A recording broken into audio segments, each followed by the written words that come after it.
So it was October 27, 2017, and me, my friends Becky, Anna, and Jesse decided to visit a local abandoned cemetery called Spadra, and it's in Pomona, right? So before Pomona, it used to be called Spadra Town. So as we were arriving, we kind of decided that we were gonna take baseball bats, just like in preparation for case of anything. But like it was kind of stupid because baseball bats at a cemetery, paranormal like stuff, nothing was really gonna work out with that. So we still decided to take them like for any kind of like homeless people that were there or something. So as we were arriving, I was already like in the back seat, and it was me and my best friend Anna, and I was telling her like, bitch, like if anything, like we're gonna dip, like I'm gonna grab you and we're gonna fucking run, like in case of anything. So they're over there having their own conversation with a friend. I'm telling her this, and she's already telling me like, all right, like, we're gonna end up like dipping in case of anything. So we're arriving, and we get to the front of the gate, and it's just like a tall black metal gate, like huge, huge, huge, like taller than the ceiling, just like tall, rusty, and black, and in golden brown letters it just says Spadra. So we're looking around kind of like of how to go about it and how to like enter through the gate, and we can't really find anywhere. So we see like this like hole on the side of the right hand side of the gate, and we're like, all right, we're just gonna go in there. So we're going in there, and we already hear someone like yell at us like, hey, what are you doing? And we're just like, oh shit, like what, we're already getting attacked, and we haven't even really stepped foot in here, like damn, like I'm gonna die in this little bush, like I don't know. I was so scared. So then I'm already like telling my friend like, I don't know about this, but it ended up just being a homeless man that ended up telling us that, and he ended up just walking away because he saw that we all were like armed with baseball bats. So we're still walking in, and we get to the other side of like the gate, and we're just faced by like this long narrow path of just like darkness. It was so bad. So we're just walking. It feels like miles, like it feels so long because I don't know what to expect like on that dark path. So we're walking, and then we reach the railroad tracks, and right over the railroad tracks, like you already start seeing fallen graves and like statues, just like crazy stuff that you would see like at an abandoned cemetery.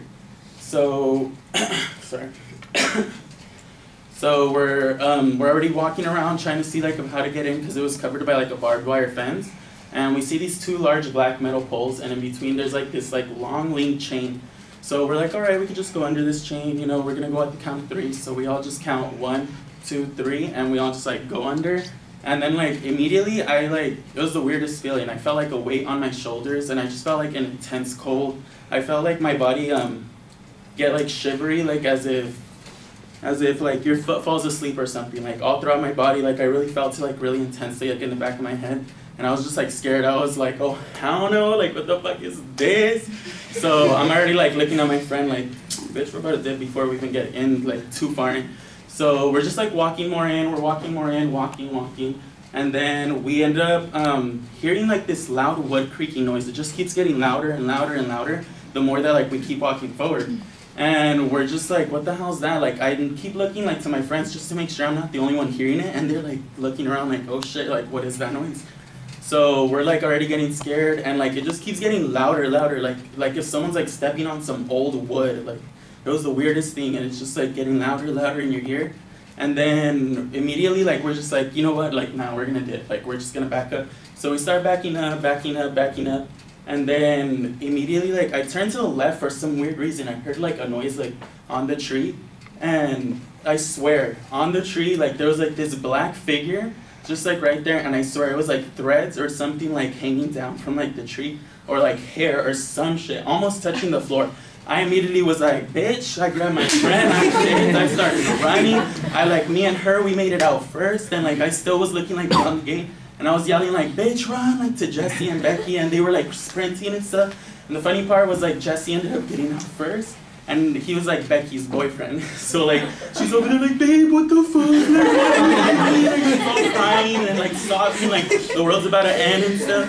And we're all just like outside of the cemetery like, holy shit, like what the fuck did we just see? And we all just started like, all right, let's just go to Denny's like real quick because it's like right around the corner. So we all go to Denny's, and we're like, oh shit, like fuck, like what the fuck did we just see? We all started explaining to each other like what we were feeling, and they all explained the exact same thing, that they saw something like on the tree, and they saw like something like hanging down from it. Like it was the weirdest thing, and they all said that they felt like that intense cold feeling. And we just all were like, damn, like we know now to never freaking try to be DIY freaking Ghostbusters, like. But moral of the story, don't go to an abandoned cemetery unless you're trying to see some freaky shit.